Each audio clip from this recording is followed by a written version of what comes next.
Buenos días. Vamos a comenzar el tema de Jesús y la ley. No es fácil hablar de la posición de Jesús ante la ley, lo que los judíos llamaban la Torá, porque al leer los relatos evangélicos nos encontramos con que hay relatos en los que Jesús incumple las leyes, por ejemplo, cuando recogen espigas en sábado o cuando cura en sábado, y en múltiples ocasiones aparece que los fariseos y los escribas le critican precisamente por eso. Y por otra parte hay otros lugares donde Jesús cumple la ley, incluso algún pasaje como el de Mateo 5:17, donde dice, se pone en labios de Jesús: no penséis que he venido a abolir la ley y los profetas. Yo no he venido a abolir la ley y los profetas, he venido más bien a llevarlos a su plenitud. Es evidente o es claro que este texto hay que entenderlo en el contexto de las comunidades posteriores que están reflexionando sobre la praxis de Jesús y están interpretando la Torá desde la praxis de Jesús, y entonces lo nuclear o lo central en este pasaje, lo importante va a ser qué se entiende por dar plenitud o llevar a plenitud a la ley. Cuando nos fijamos un poco más en los relatos evangélicos, nos damos cuenta de que Jesús radicaliza unos aspectos de la ley y, sin embargo, relativiza otros. ¿Qué aspectos radicaliza? Los aspectos éticos. Por ejemplo, el monoteísmo, el amor a Dios de todas las cosas, por ejemplo, el amor al prójimo o la prohibición del repudio, por ejemplo, que veremos después, ¿no? Todas estas radicalizaciones de estos aspectos de la ley están recogidos en esos pasajes que empiezan: sabéis que se os dijo, pero yo os digo. Los antiguos decían, pero yo os digo. Y por otra parte, Jesús relativiza y modera ciertos aspectos de la ley que tienen más que ver con el tema ritual, con el sábado, con las leyes de pureza, con los diezmos, etcétera. Entonces, son muchísimos los pasajes donde Jesús es interpelado por escribas y fariseos acerca de su posición ante la ley. Es decir, aquellos pasajes donde le dicen: ¿y tú qué piensas? ¿A o B? Y le dan a elegir en dos posiciones sobre un precepto de la ley. Normalmente Jesús no se posiciona por ninguno de ellos, sino que va al fondo de lo que se está jugando en esa pregunta, de lo que se está jugando en esa interpretación de la ley. Es decir, que los evangelistas presentan a Jesús en controversias, por medio de las controversias, que es una forma literaria, con los escribas y los fariseos, que eran los intérpretes de la Torá, y están presentando a Jesús haciendo una interpretación diferente de la Torá a la que tenían escribas y fariseos de su tiempo. Y por eso es necesario que nos preguntemos qué era la Torá, qué importancia tiene la Torá, porque a veces se tiende a ridiculizar o a caricaturizar la Torá, y la Torá era algo muy serio, era uno de los caminos que tenían los judíos para conocer la voluntad de Dios. La Torá había surgido de la alianza que los judíos, que el pueblo de Israel había hecho con Yahvé. Se habían comprometido a ser su pueblo, el pueblo elegido, y por lo tanto a comportarse como él, y en función de eso o consecuencia de eso, de ese pacto, de esa alianza, se derivaba el cumplimiento de la Torá. Pues bien, por eso, para ese ser santo, como Dios, como Yahvé era santo, era para lo que la Torá también servía, para saber, para conocer cuál era esa voluntad de Dios. Para eso, evidentemente, había que interpretar la ley, y para eso también había habido una adecuación de esas normas a lo largo de los años, a lo largo del tiempo, que habían solidificado en diferentes códigos que recogían pues esas normas, esa forma de comportarse que tenía que tener el pueblo de Israel. Pero la Torá no era el único modo de conocer cuál era la voluntad de Dios.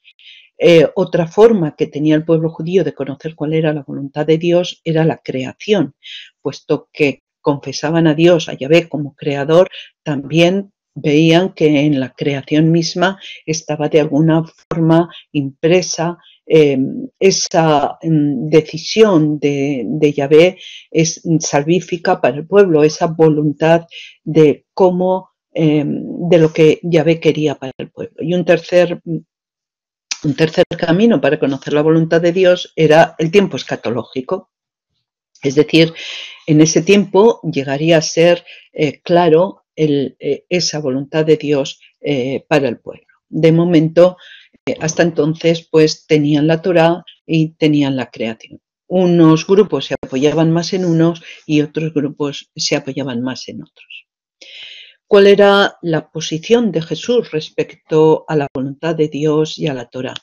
La actitud de Jesús ante la ley, como he dicho, se nos da en forma de controversias, donde se transmite la actitud que él tiene ante ciertos preceptos de la ley. Se puede apreciar, como he dicho también antes, que Jesús nunca opta por A o por B cuando le dan a elegir.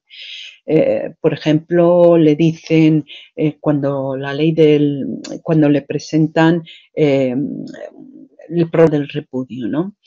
¿Por qué puede un hombre repudiar a su mujer? ¿Puede repudiarla por cualquier cosa? Aquí ya le están dando a elegir dos caminos, puesto que había escuelas diferentes que interpretaban la ley de forma diferente. Y Jesús no va nunca a elegir ni A ni B, sino que va a llegar al fondo lo que quiere poner de manifiesto y lo que quiere enseñar es precisamente que la voluntad de Dios, lo que él entiende que es la voluntad de Dios. Y por eso siempre va a ir al fondo de la pregunta. Jesús no fue un maestro de la ley como lo fueron Shammai o Hillel, que eran las dos grandes escuelas de interpretación de la ley en aquel momento en el que Jesús vive y enseña, ¿no? Aunque en su vida lo consideraron un maestro probablemente, pero un maestro no habitual. Jesús tenía más rasgos proféticos, que era también otra forma de presentar y de entender la voluntad de Dios. Tenía más que ver con la creación, por eso, y con la historia.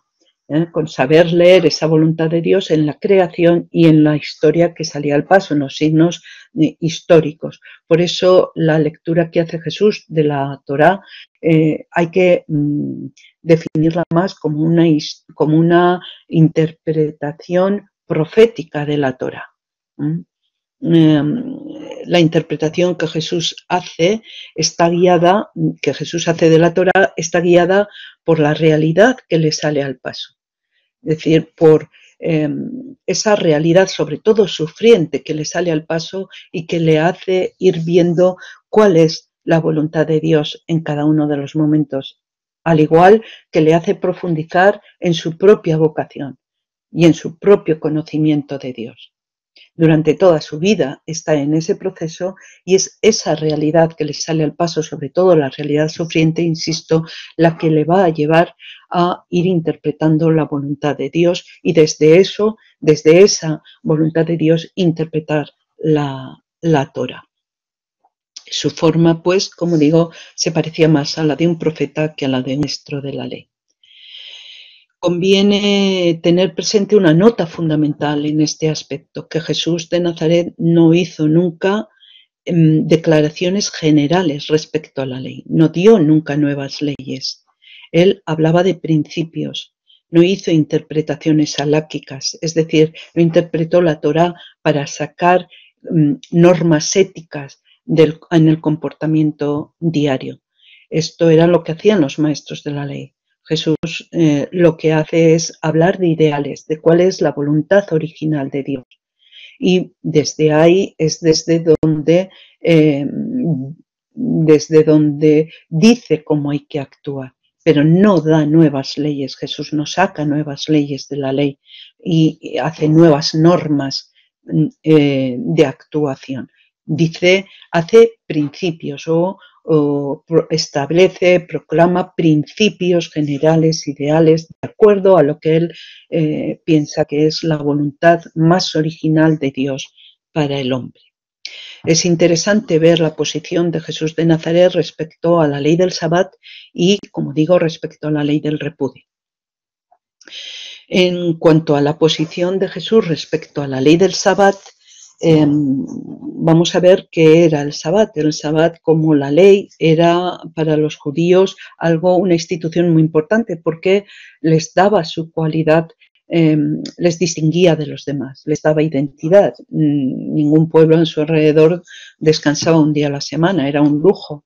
Y sin embargo, los judíos descansaban el sábado, incluidas mujeres, esclavos, incluso animales, y a veces se nos dice los extranjeros que estén en vuestro entorno. Esto era algo que procedía precisamente de esa alianza de ese ser pueblo de Yahvé. Y este día estaba dedicado a dar culto, a dar gracias a Yahvé. La base pues la tenemos en el Éxodo, está en el Deuteronomio, es decir, que era un día separado, un día consagrado, separado para Yahvé, para hacer culto y también, claro, en el fondo era algo bueno para el ser humano, que tenía un día de descanso. En la época, en lo que no coincidían todos en la época de Jesús era en qué consistía el trabajo. Es decir, la interpretación de qué se podía y no se podía hacer en Sabbat, no se podía trabajar, pero ¿qué era trabajo? ¿Qué se consideraba trabajo? En la época de los macabeos, por ejemplo, habían en un momento que les atacan, como era Sabbat, no se defienden y hay una gran muerte, una gran matanza. A partir de entonces deciden que en Sabbat sí se podrán defender. En Qumran, en tiempos de Jesús, tenían una interpretación del Sabbat muy estricta. Por ejemplo, para ellos no se podía trabajar nada. Incluso si un animal caía, si una persona caía en un hoyo, no se le podía salvar. No se le podía sacar hasta que no pasara el Sabbat. Por eso, en tiempos de Jesús, no todo el mundo pensaba que se podía y no se podía hacer en Sabbat, ni las diferentes escuelas opinaban lo mismo sobre qué se podía y no se podía hacer en Sabbat. Había unas escuelas que eran más radicales, más duras, y otras un poquito más permisivas. La actitud de Jesús respecto al Sabbat está reflejada en estas controversias que mantiene con estos grupos de su tiempo. Es cierto que en algunas de estas controversias se ve el problema de las comunidades postpascuales que están discutiendo con los fariseos que tienen otra, o con los rabinos, mejor dicho, que tienen otra interpretación. Por ejemplo, la pericopa a la que ha aludido, a la pericopa de las espigas arrancadas en sábado, claro, aquí dice el texto, le dicen a Jesús los fariseos, tus discípulos, ¿no? Esto nos está indicando que es realmente los discípulos los que han sido criticados, atacados porque hacen en Sabbat ciertas cosas. Pero no podrían los discípulos haber interpretado así el Sabbat y haberse saltado ciertas normas habituales en algunas escuelas si no estuvieran fundamentadas y apoyadas en la misma praxis de Jesús histórico, del Maestro cuando vivía con ellos. Y es verdad que si seguimos leyendo a Marcos, tenemos a continuación pues una jornada de sábado en la que Jesús cura un montón de enfermos, ¿no? Y en otros lugares del Evangelio. Entonces, Jesús cura a propósito en sábado. Esto nos está diciendo algo sobre el tema del sábado, ¿no?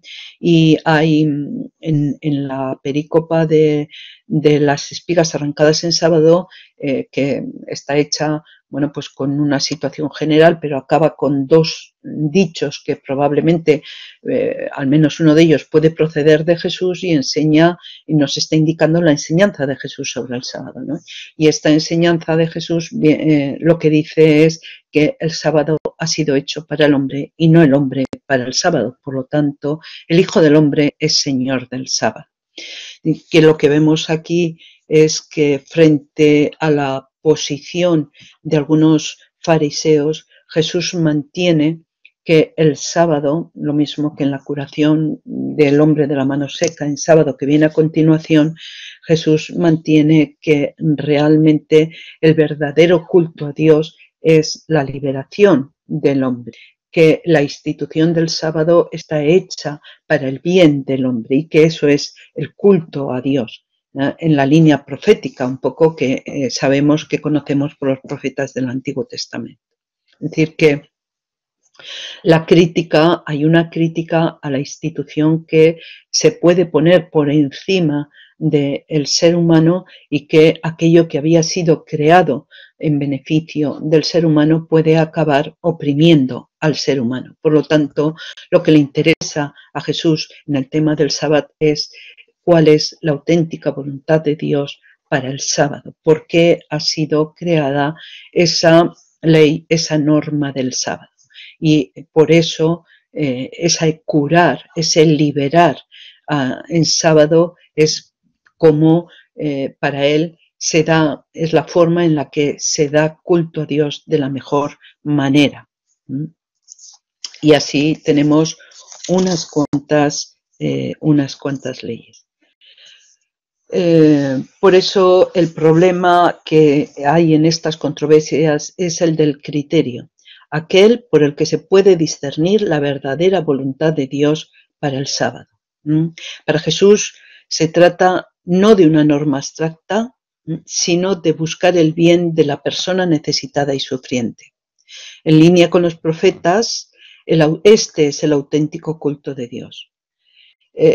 Y la frase que hemos visto que acaba la perícopa de las espigas arrancadas en sábado, que con mucha probabilidad, dicen los exégetas, puede venir de él, el sábado está hecho para el hombre, no el hombre para el sábado, se convierte pues en una crítica permanente de toda institución, de toda mediación, que se convierte en fin en sí misma, olvidando para lo que fue creada. Esto sería la actitud ante el sábado.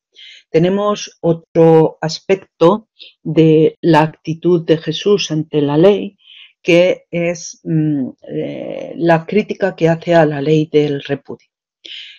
Voy a adjuntar un artículo sobre este tema y no lo voy a explicar todo él, ahora no lo voy a desarrollar porque no me daría tiempo, se puede leer en ese artículo con más detalle. Esta ley del repudio, esta norma, y lo llamo repudio y no lo llamo divorcio, porque el divorcio tiene para nosotros unas connotaciones diferentes. El divorcio puede ser comenzado por ambas partes, por el hombre y por la mujer. Sin embargo, la institución a la que se refiere este pasaje de Marcos 10, 1, 12 o de Mateo 19, 1, 12 se trata más bien del repudio y no del divorcio, porque era algo que iniciaba el varón que no podía iniciar la mujer. En la diáspora sí, quizá, pero no en Palestina, y era algo que dependía del varón, de la familia del varón. Es muy importante conocer varias cosas. Primero, ¿qué era el matrimonio? El matrimonio era un contrato entre dos familias y estaba implicado el honor de esas dos familias. La familia del marido se comprometía a que iba a cuidar y alimentar a la mujer, y la familia de la mujer se comprometía a que la mujer era virgen, era fértil, iba a dar hijos al linaje y era una buena ama de casa. Si alguien incumplía el contrato se rompía y se devolvía a la mujer, normalmente a su familia, ¿no? Se le daba libelo de repudio y se la mandaba a su casa, con lo que esto significaba. Evidentemente, el aspecto más grave y más decisivo a la hora de despedir a una mujer era el que no tuviera hijos, el que fuera infértil, y nunca se pensaba que podía ser el varón. Por definición, siempre era la tierra, la mujer, la que no era fértil. Entonces se devolvía a la mujer a su familia. ¿Por qué se podía devolver a la mujer a su familia? El caso de infertilidad era el más claro y el más grave, pero aquí también las escuelas rabínicas, las escuelas fariseas discrepaban entre los motivos. Había unas que eran más exigentes, por ejemplo, pedían, pues eso es, que fuera infértil o que fuera una ama de casa horrible, muy mala y que no supiera llevar la casa, pero había otras escuelas que eran pues mucho más permisivas y decían que si un hombre veía a una mujer más joven, pues podía despedir a la mujer y casarse con ella. Entonces, este era el asunto, o esta era la situación sobre el tema del divorcio, del repudio. El varón entonces repudiaba a la mujer y bueno, pues se casaba con otra. En esta situación es donde hay que entender lo que Jesús dice sobre el repudio. No era el único, porque Qumran también, en los documentos de Qumran encontramos también esta prohibición de despedir a la mujer, de tener más de una mujer. No es exactamente igual, y esto es interesante comparar ambos pasajes, pero como digo, pues esta posición de Jesús también había algunos otros grupos que discrepaban de la ley de repudio habitual. Creo que recuerdan, que pueden recordar este pasaje, no lo voy a leer, pero en el que le dicen a Jesús, oh, mira, ¿por qué puede un hombre repudiar a su mujer por cualquier causa? Aquí ya estamos pues introduciendo esa situación de que había diferentes causas, y a Jesús le dicen, bueno, ¿tú por quién te posicionas? ¿Por Gileel, por Samai, por esta posición, por esta otra? ¿No? Y Jesús entonces cambia un poco Mateo y Marcos, porque uno pone antes una razón que la otra, pero no podemos desarrollar aquí este tema sino ir un poco más a lo esencial, ¿no? Y entonces Jesús les dice, ¿no? Él les respondió, ¿no habéis leído que aquel que los creó desde el principio los hizo varón y mujer?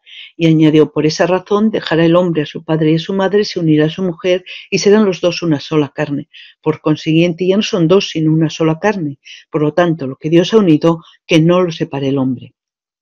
Y entonces ellos le dicen, ¿y entonces por qué Moisés mandó dar carta de divorcio y de repudio y repudiarla? Y él les dice, por la dureza de vuestro corazón, Moisés os permitió divorciaros de vuestras mujeres, pero no ha sido así desde el principio. Yo os digo que cualquiera que se divorcie de su mujer, salvo por infidelidad, y se case por otra, comete adulterio. Es decir, que aquí se está poniendo, hay que conocer también cómo era la relación del varón. La lealtad del varón se consideraba que era fundamentalmente hacia la familia, no hacia la mujer. La mujer no era de su familia. De hecho, los hijos pasaban a ser de la familia del marido, pero no eran de la familia de la mujer. La mujer no era familia del marido, ¿no? Entonces la lealtad del marido iba hacia su linaje, los hijos eran para que su linaje perviviera. La mujer era considerada la que daba hijos al linaje, era una generadora de hijos del linaje. No tenía importancia hasta que no tenía hijos, ¿no? Esta era la situación, por lo tanto ahí hay que entender las palabras de Jesús, ¿no? Ahí hay que entender Jesús no cita la ley, Dice, sí, Moisés permitió eso por la dureza de vuestro corazón, pero en el origen, y cita el Génesis, no cita el Levítico, no cita el Deuteronomio, sino que cita el Génesis.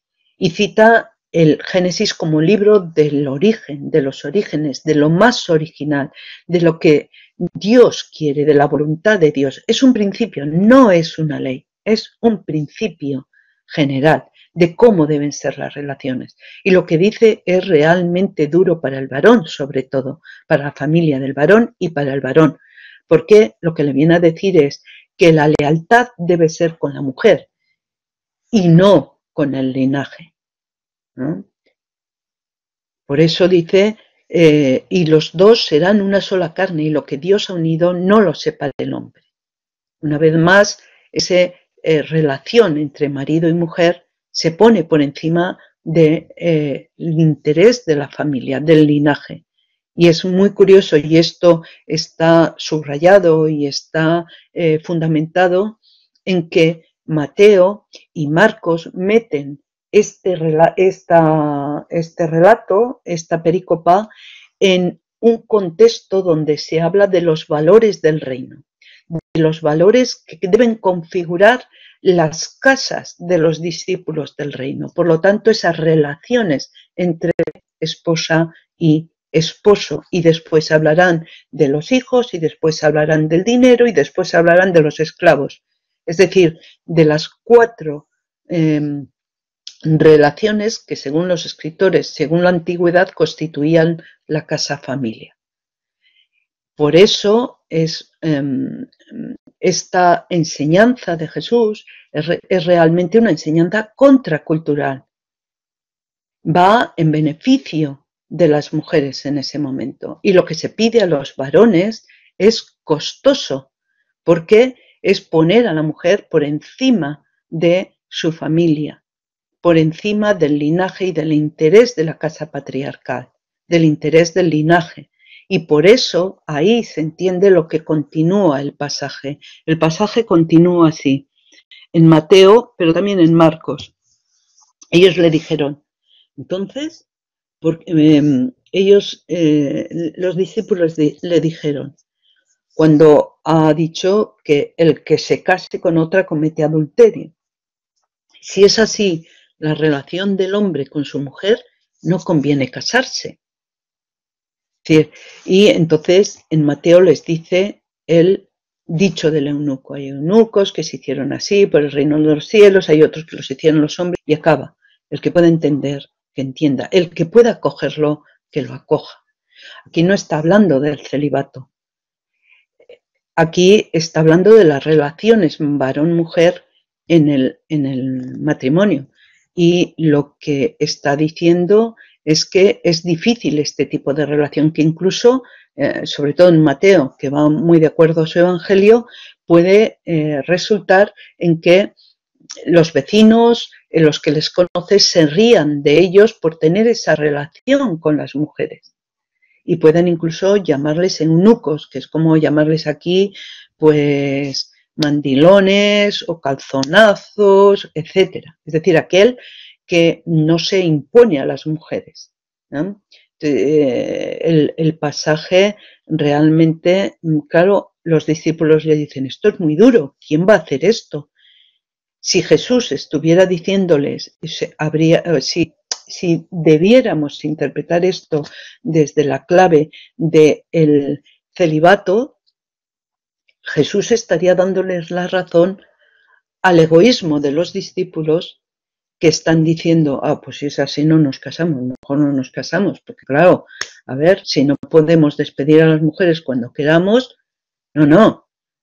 La frase de Jesús, no sé, se refiere esa frase de Jesús, no todos pueden aceptar, no todos pueden entender esto, no se refiere a no todos pueden aceptar, aquí pone precepto, pero es una mala traducción, es decir, no todos pueden aceptar esto, quiere decir lo que está diciendo desde el principio, esta posición, esta interpretación de la Torá. Esta interpretación de las relaciones varón-mujer en matrimonio desde el Génesis, desde ese ideal. Por eso muchas veces cuando este pasaje se toma para fundamentar la prohibición del divorcio, quizá se está apoyando y defendiendo la letra, pero se está traicionando el espíritu. ¿Qué es lo que quiere decir el pasaje? ¿Qué es lo que propone el pasaje? ¿Qué tipos de relación propone? No está haciendo una norma, una nueva ley. Está hablando de un ideal que tiene mucho que ver con el reino de Dios, que tiene mucho que ver con esa forma de ser, con esa contraculturalidad de los valores propios del reino de Dios. Esto son unas pinceladas, creo que ustedes pueden leerlo y pueden reflexionar un poquito más sobre esta posición de Jesús ante la ley. En el próximo capítulo veremos Jesús y el templo y haremos alusión a las leyes de pureza, porque son muy importantes para entender la posición de Jesús ante un templo. Buenos días.